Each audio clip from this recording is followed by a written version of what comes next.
Hello there, friends. I am so excited today because I have to tell you that I was coming home on plane and we had this whole thought about putting on your own oxygen mask first, right? The flight attendant, she was going through her spiel and she was talking about how you need to put on your own oxygen mask first. And my daughter looked at me and she said, "Mom, they want you to put on yours before they do mine?" And I said, "Yes, honey, of course they do, because here's the thing. If I can't breathe, I can't help you." And the light bulb went off for her, and she's like, "Oh, that totally makes sense." Right. And so I'm just like you, and I'm sure you've had those days where you love what you're doing, but you just don't got the energy to do what you need to do. Right. Um, and, you know, if I'm being really real, there are days that I have walked around looking like a zombie, y'all, because I was burning the candle at both ends. I wasn't putting myself as a priority. And so I'm super excited because this week I have, oh my gosh, I'm so excited. I have Anthony and Staci, Cascio, and they are coming on to talk to us about how we need to make ourselves a priority, y'all, because we're no good to anybody else if we don't take care of ourselves. We can't inspire the world. We can't teach. We can't mentor.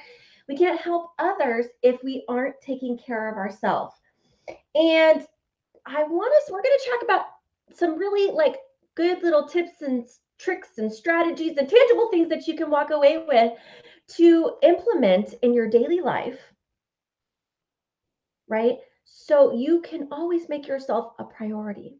And so if you're joining us, say, "Hey, Erin, what's up?" Let me know that you're here live. I always want to know who is with us when we are doing the Erin Burd live show. And even if you come in on the replay, I want to know that as well. So hashtag replay, let us know in the comments that you are here because we want to chat with y'all. We want to answer your questions. And y'all, don't be stingy. Give the love, give the hearts, give the likes, give the happy laughing faces, because we stand for joy and kindness here on the Erin Burd Live Show. And that, my friends, is what we are going to do today. So here's the thing. If you have felt this way, if you have felt like, my goodness, they're burning the candle at both ends, right? I promise you that if we take a step back and we look objectively, there are a few things that you can do that are going to change the way that you move forward and really focus on you and your health. And so if you don't know my guests today, I want to give you a little bit of info about them because they are absolutely awesome, y'all. Anthony, he was a former prominent member of Tap Dogs. Y'all, if you're here with us, you know what Tap Dogs is. So, right? I mean, most of my viewers, they're like, yes, right? Staci, she was on Sesame Street Live. They had wonderful careers, still wonderful careers, but they also had some struggles along the way. Don't we all? Don't we all, y'all? And so today I wanted them to come on because we have some things in common. And I thought this is a conversation that we just need to have in our community.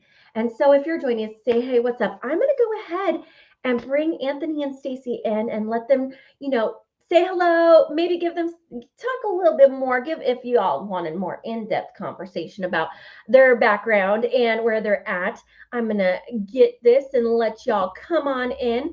But I'm so excited because, oh, yay, I think we see you. Yes, hey! We're here. We're here. We've made it. I know. Yes, I love it. I'm so excited. And so, you guys, first of all, thank you for being here. I'm so excited to have you. And I have to say that, before you guys even came out with your book, right? We had conversations and been just chatting about our industry and life and our views on things. And sometimes I know right now it's like, oh, your views, you're opinionated, but that's okay because I am too. And so, but in the bit, well, I always say it in the book of faces. Sometimes when we share our opinions, people have lots of things to say about that. And that's okay, because we're all human and we get to share. But what I love about y'all is your view and your willingness to share your journey. And you did that through the means of a book, which, as one author to another, I know is not an easy thing to do. Writing a book is hard. Yeah. It's a journey in itself, isn't it? Oh my goodness gracious. And I don't know if you had this feeling, but for me personally, when I decided, I had this moment of like, I just have this story and I have this, I don't even want to say movement. Like, I have this passion inside of me to tell this and to really work with women and in our industry and really show them that they can show up for themselves. But the first thing that came to my mind was like, well, who am I? I'm no writer. I am not a writer, right? And so did y'all have moments in saying like, what am I doing here? I don't know. This was a pretty clear journey path for us. I was a couple of people in my life said, you got to write a book. You got to write a book. You tell stories. You got to write a book. And I always thought I was going to write a book about dance or about my journey of being in Tap Dogs and, you know, performing all over the world and all that stuff. Yeah, right. And then I thought the book had morphed into a couple of things, but man, when we got to the point of the whole COVID lockdown and me figuring out some crazy things over a long period of time and Staci exposing to me, and then thinking that I guess we were seeing a lot of people on Facebook during the lockdown because we had more time to look at the Book of Faces, right? And here's when, you know, tools could be used for good or bad and everything in between. And we were in this place where we were on these groups on Facebook that were talking about gluten-free, and every single day, sometimes more than once a day, someone would come on. I was just told by my doctor I have to do this. I have no idea what to do. I'm terrified. My daughter has to do this thing. I have no idea what to do. What do I do? Nobody, they didn't tell me how to do it. And we found ourselves writing the same answers to questions people over and over and over again. And we realized this is the information we need to compile into a book. This is what the universe is suggesting that we, you know, nudging us to do. And you could either listen to the universe when the universe nudges you and understand what it's asking of you and do it, or you could not hear it and resist it. The universe will slap the living heck out of you with the thing again, and again, until you finally listen and do the thing. Absolutely. So we did the thing, and this is where we are. We now have a handbook for people that, you know, that are prescribed a certain type of diet that helps them successfully implement what the doctor asked them to do in order to change or sometimes save their life without the necessity of prescription drugs. You know, and I will tell you guys that I myself have kind of been on this journey as well, because I have had some health issues, and for the last, oh my goodness, probably decade, and all the doctors were like, well, try this drug and try this thing, and well, maybe this diet, and you know, and it always felt like it was going nowhere. Like either the medication that they gave caused additional side effects that I'm like outweighed what good it was supposed to do, or it set up a whole new thing, right? And then trying to figure out, well, what is it? Is it the diet that's making me feel bad, or is it the medication that's making me feel bad? Yeah, it becomes very convoluted. Right. And so as I've navigated myself, I am starting to see, well, okay, let's just start with, I told my doctors, I was like, we're not doing any medication, and we're just going to start with like an elimination diet. And I'm going to see what makes me feel what. Yeah. How was their response to that? Well, one was not so happy about it. Yeah, I'm sure. Yeah. One was not so happy about it. The other was like, well, it's your body. It was a little snarky, you know, like if you want to try it, go ahead, but you know. And I don't have any advice to offer you because that doesn't make me any money. Well, or this is the only thing that I've been exposed to as far as in ways to help my patient. And Right. sometimes they're not armed with the information because it hasn't been presented to them, or it hasn't been presented to them from the AMA or Right. from someone, from that, field. So Absolutely. it doesn't seem viable. Right. I get it. And I feel bad for some people that are stuck in that mindset and can't see outside of that. When we talk about, the theme of today was taking care of yourself. One of the things we say in a situation what you just talked about is you have to be your own advocate. You have to be an advocate for yourself. There's a reason why we have a saying, get a second opinion. And one of the great things to know if you're on this journey is that you could go to a nutritionist and have a different experience, or you could seek out a functional medicine doctor and have a different experience, something that's more in tune with what you're feeling. That was one. And the other thing was something I forgot because I went to that one first. Now that's ADHD in motion, folks. Well, yeah. It'll come up at any moment. I'll be like, I have to interrupt everyone. I remember now. And that's okay. I'm like, I always say I do too. I'm like, I get off on this tangent. I'm like, what was I going to say? Because it was really good. I know it was going to be really good, but so if it pops up, just blurt it out there. My friend just blurted out. But Okay, and that's fair the enough. truth. It's the truth. Oh, I know what it was. Yay. The great thing when you mentioned side effects, that's something I like to say is that the side effects of prescription drugs can sometimes be very unfortunate and not the results you want, right? And doesn't really fix the thing that you really want to fix. It just kind of puts a Band-Aid over it and masks it. The side effects of changing my diet was fixing the thing that I was having an issue with. And increased energy. And increased energy. Less and less inflammation. So I'm kind of byproducts. You know what I mean? Those are the side effects I really want. Yes. So I gravitated more to it. But now, if I have a fever, I'm not going to not take a Tylenol. If I break my arm, I'm not going to not go have it set. I'm not going to be like, here, let me rub coconut oil on it and my arm will mend. Like, I understand that there's some very valuable things that Western medicine contributes to society. And just because I don't want to do all of it doesn't mean that I'm denying any of it, right? Doesn't mean I'm denying all of it. But these are the things that get associated. Like when you say we have to be careful of our opinions. I think it's unfortunate that that's where we've gotten to. Right. I think if we don't talk about things, we don't learn about things. And we don't share opinions, we don't see other sides of things or different perspectives, right? Because perception is infinite. And it's unfortunate that when people read things, they read them in the frame of mind they're in and the tone that they put on it. They don't understand where the other person may have been coming from at that moment.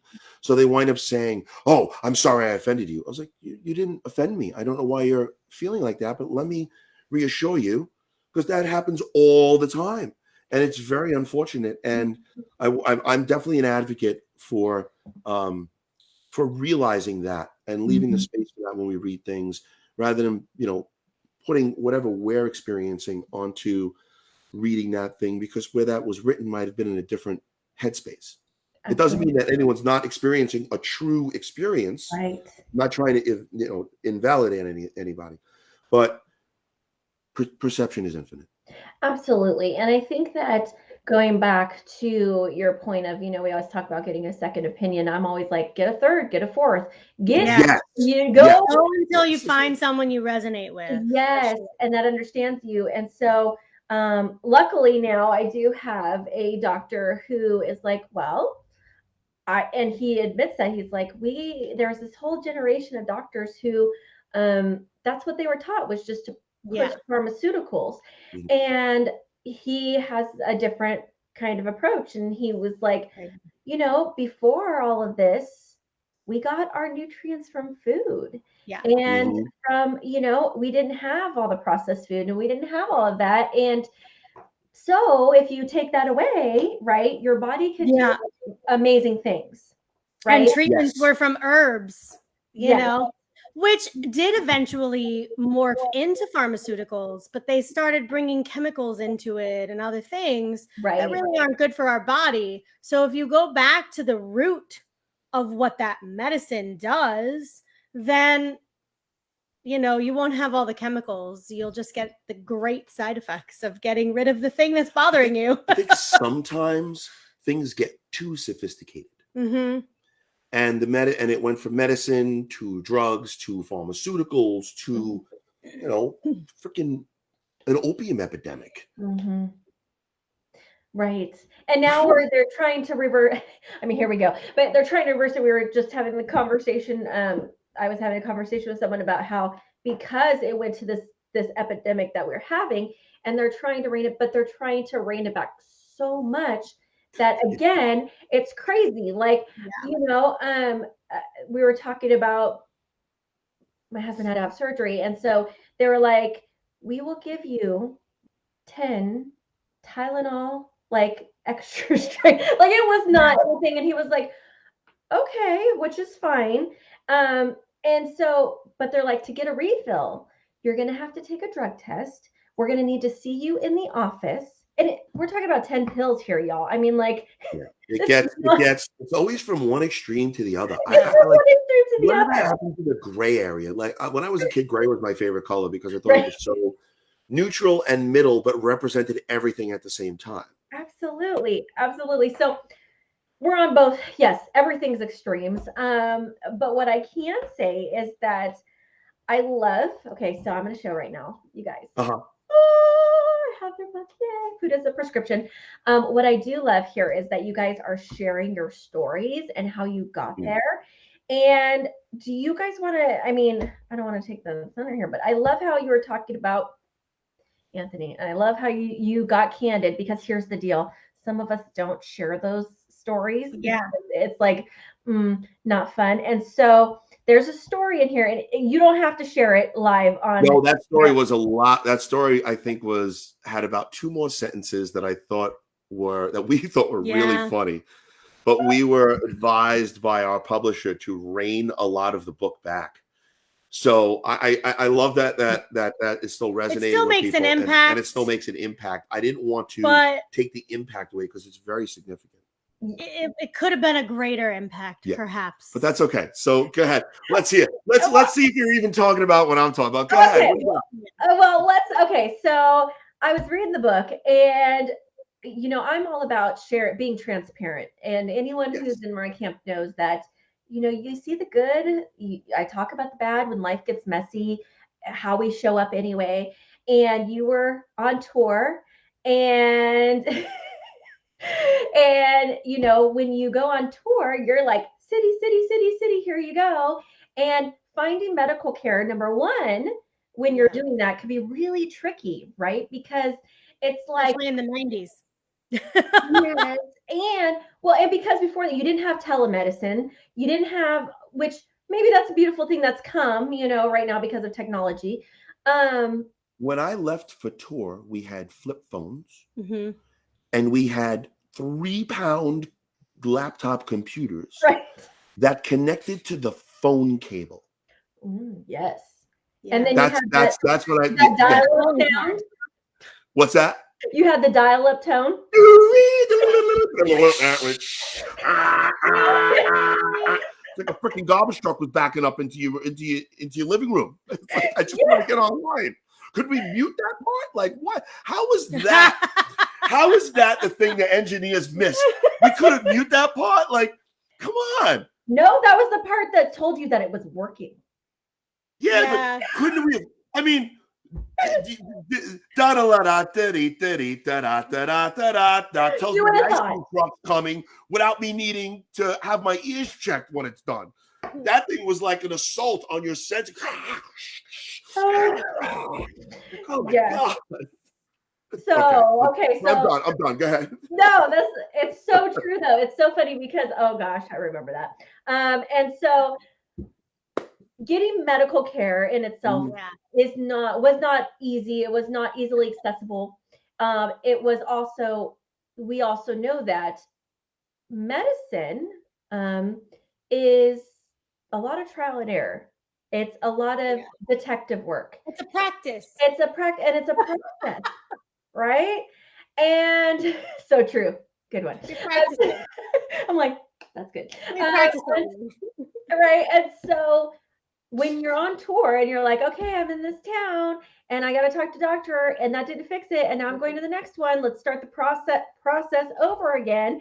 And I'm sure that could all be very frustrating, but poor Anthony, he had a moment where he had the earth move under his seat. Well, I don't know if you're talking about that one or the doctor one. Well, I was going to talk about the earth moving under your seat because Yeah. Okay, I'm Yeah.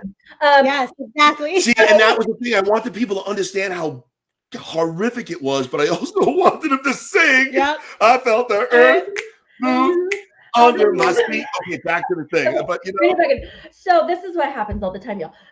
So he had an experience where he was on tour and he went to the restroom, and it was like a moment from a horror house. As my Australians friends would say, it was a bloody mess, mate. Yes. It was a bloody mess. So, literally freaking out, like most of us would do, and having a touch of denial and things that are going on about what in the hell just happened. Yeah. right? Yeah. And so it resonated, and it was one of those moments where I'm like, okay, they're being real here, and they're showing that life gets messy and all the feelings and the emotions, but then here's what I always say: life gets messy for all of us, but we decide how we show up. Yeah. Even when things are messy. And so for you, it was the catalyst of, well, I got to figure this out for myself and make some changes. Yes, took a long time to get there. Yeah. Being on the road for so many years made it extremely difficult for me to get medical help. When I did go try to get medical help, the doctor suggested, because I am a male dancer, that maybe I was exploring anal sex and I was gay and couldn't come to terms with it and face it. At which point, I really don't remember how the rest of that session went, because it was either me getting very New York Italian and losing my stuff, or kind of just sitting there shocked at what was actually happening to me and feeling like, well, this is why I didn't go to the doctor. Right. Yeah. Because I don't always have what feels like a good experience when I go to the doctor. Right. And I'd rather try to, talk to other people, go back home, work on it when I went to a doctor I knew, rather than going to multiple doctors and getting rejection, feeling like it was rejection or disappointment or no solution or further from what I needed, or the suggestion of ending my job and just going, because, and in the middle of this, you're still thinking, got to pay my rent, got to pay my bills. Yeah. Just because I'm a dancer and I entertain 3,000 people every night doesn't mean that I get a free ride. Right. So it was a balancing act of pain. Well, if that's going to be every doctor's determination reaction, I'm not going to do that. It was a balancing act between pain, determination, reality, and moving forward. Right. So I totally get that, because I think that for so many of us, at some point in our lives, we feel to some extent that frustration, right? Because it is this thing, your body, and things aren't right. And I think, especially as dancers, we know our bodies. Doctors don't always understand They don't understand that. I had a similar experience where I kept telling my doctor what I was experiencing, and she kept insisting that it was something else. And I'm like, lady, I've lived with my body my whole life. You can't tell me what I'm feeling. Right. Sorry. And I'm open to hear what needs to be said from the other side. Right. And sometimes things will resonate and sometimes they won't. And it's important that you could identify which is which without finding a defensive situation happening. Right. You know what I mean? When this one goes to the doctor, and we're at our chiropractor, Dr. Rob, who wrote the foreword in the book, Dr. Rob, she talks to him about the names of muscles and bones. And I'm sitting there like, what the hell are the two of you talking about? Because she understands the body in a whole way that the average person does not. She is a licensed massage therapist. Right. At one point in her life, she considered maybe becoming a surgeon. She is a physical therapist. She's extremely smart and knows that. So you can't treat every patient the same way. And we in a medical system that's to siphon through people so quickly, the doctor doesn't always get a chance to know who they're on the other side talking to. Right. And it becomes a situation where they just sit there, ask you a few questions, and then talk at you. Yeah. And I don't know anything. Right. And I really don't necessarily blame them for that. It's the system that they've been brought into and taught.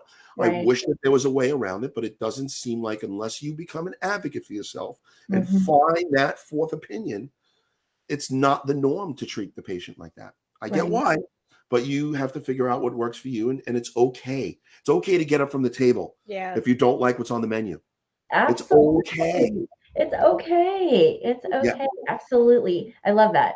And so we were chatting, and now, again, being real here, during this whole pandemic, I was home a lot. I still right now. And I was finding myself like snacking a lot because it was like, what else to do? Right? Well, you're sitting there working and your tummy's like, I could use a little something. Right. I could use something right now. I don't know. Yeah.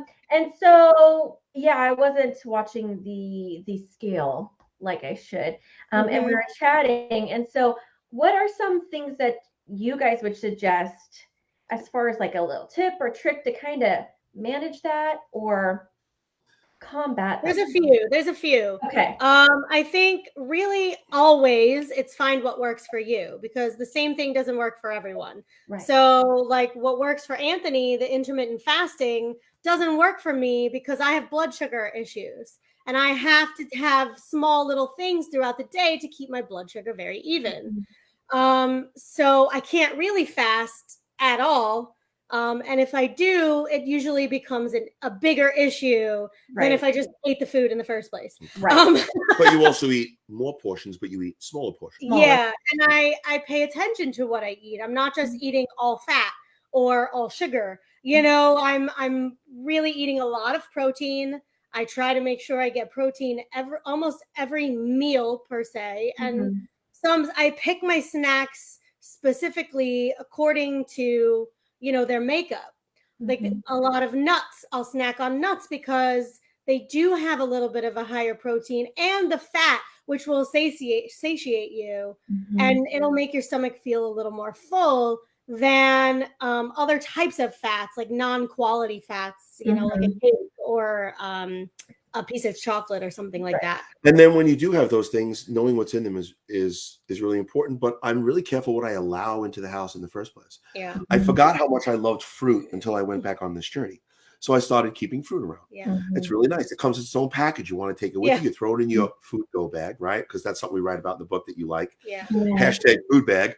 Okay, hold on. I'm writing hashtag food bag. Yeah. Hashtag food bag. And it's like your food go bag, right? So you also at home, that's important that you have only snacks around you that you're not going to feel guilty eating. And sometimes it's as simple as just knowing which oil is in the potato chips. We eat when we do our potato, we have potato chips. But when we have them, I have Utz because of the oil they use. Yeah. We don't need the potato chips that are in the corn oil, right? So just or the soybean oil, because those are two things we avoid. So when we do eat the chips, then they're not as damaging to our insides, and we can still do it. I weigh myself every single day. Yeah. Every single day I weigh myself. And it's not because, I've gained. It's not, I just want to, well, you don't have to. It's not your thing. For me, I was reaching a goal. I got up to 228 pounds. And prior to that, I was even more because I was consuming things that your body didn't like. I was eating things my body didn't like. When I took out gluten and dairy, I lost 35 pounds that summer. Yeah. Then during COVID, I had put on a couple of pounds, but it was because I wasn't doing my intermittent fasting and I wasn't teaching as much either. Yeah, I wasn't teaching as much. I didn't weigh myself every day, but weighing myself every day lets me know where I'm at, right? Yeah. And the intermittent fasting, I love that. I'll water fast from when I wake up or have a little coffee until about 3. For you, it's really good. Yeah, until about 3 or 4 in the afternoon, and then I'll eat until about from 4 o'clock to 11. And then I'll stop eating and then I'll go to bed at 12 or 1 and I won't eat until the next day until I'm hungry again. 12 or 1. My gosh, those days are gone for me. Well, I teach. Yeah, I teach late. When I teach late, I come home and I'm ready to let's go. I'm hanging with my friends. I'm ready to do things. I want to I want to hang. But I know. I totally get it. We always joke because I have some clients, same thing. They're like, but Erin, I don't get done teaching at the studio until like 9:30. And then I come home and, and like doing the whole thing and whatever. And I'm like, okay. And we talk about it and they're like, I can't get up at 4:30 in the morning like you do. I said, I'm not expecting you to get up at 4. I go to bed at 9 o'clock at night because I get up at 4:30 in the morning. Right? Like we all have things that work for us, but sometimes I think about, oh man, gosh, if I stayed up until 1 o'clock in the morning, everybody would think something was wrong with me at this point because that is not me anymore.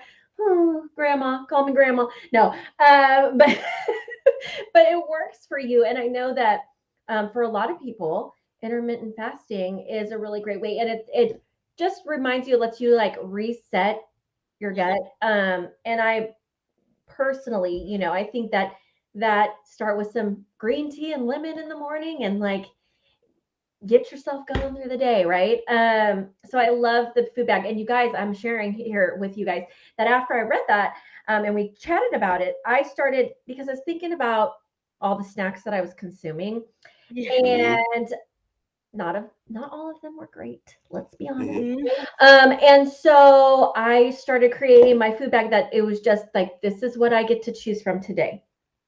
And that's it. And when it's gone, it's gone. So if I was having a day and I'm like, I'm eating all the things at 11 o'clock in the morning,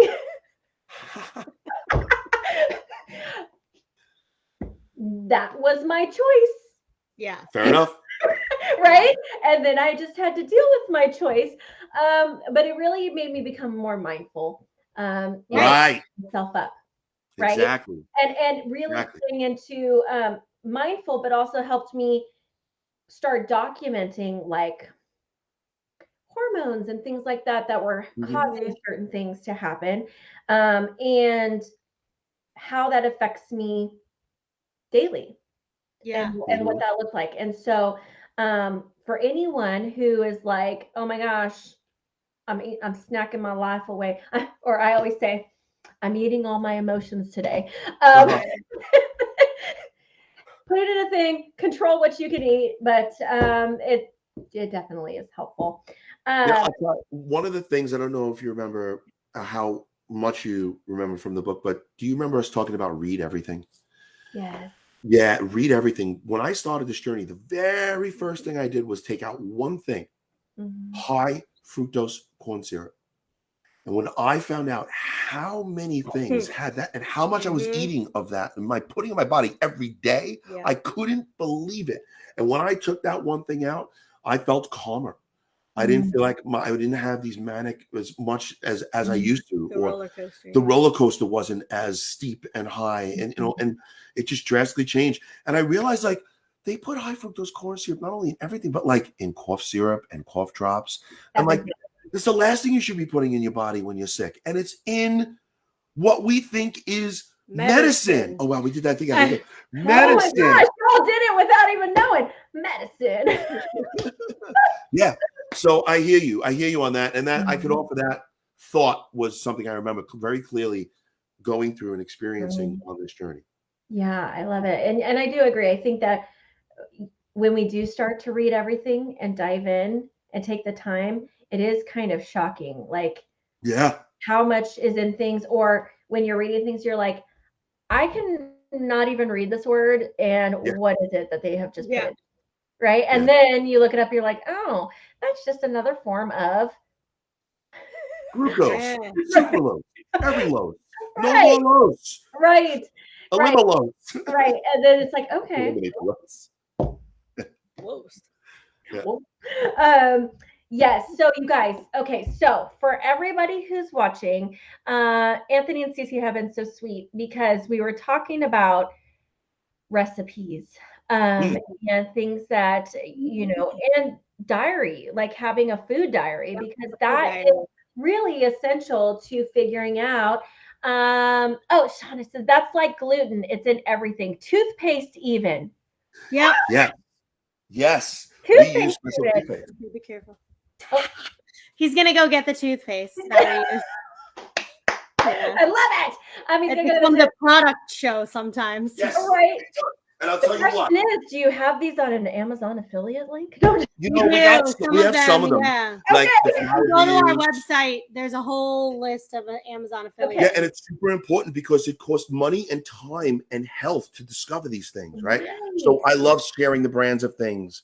That's the toothpaste right there. Oh my gosh, love it. I'm going to put up here right now. Shampoo and conditioner too. Desert Essence. Desert Essence. Okay. Make sure, I hope I put that right. Food as a prescription. I think I spelled that right, y'all. If I didn't. But we need a light diffuser. No, it's okay. Okay. So here's the deal. They've been so sweet. The first 3 people who go to their website, enter in their email address, you're going to get access to their food diary templates, to their recipes. And y'all, there is a carrot cake recipe on there that, y'all. We'll make you actually eat carrot cake. It will make you eat carrot cake. My favorite quote. My favorite quote. I don't eat carrot cake, but I do eat Anthony's carrot cake. Yeah. That's one of my favorite ones. Delicious, delicious. So the first 3 people who go on there, they'll get the food diaries. They're going to get the recipes, and they have been so nice, y'all. They are going to send the first 3 people an autographed copy of Food as a Prescription. And so you put in your email. If you put in your email and get on our newsletter list, then you get that, the first 3. Yes. And here's the thing, guys. If you're looking for your show notes, remember, anytime that we come on here, drop in the comments, #show notes. And my team, they go through and they put these into a document for y'all. Right? We're doing put these into a document, and you guys can get a copy of the show notes as well. And you can go back and get everything that you need there. So you guys, I highly, highly encourage everyone to take a moment, grab your copy of Food as a Prescription. I'm going to put that up here too. I actually have, I think I came prepared. I have here the link for you guys to, I did it. Wow, look at that, huh? It's so professional. Fancy. And we will pop in. Yeah, it is on Kindle if that's what you like. Yeah. Some people want the physical copy. You can make notes in the recipes and all that kind of stuff. Some people like the digital version. So it does exist. Right. We're changing everything when we do a cookbook. We're going to make everything weights. Oh. Instead of cups and things, because it'll make things more exact and easier for people to nail it. Yeah. I like that. Because one person's cup of flour isn't the same as another person's cup of flour. Right? Okay. It's always the same. Okay.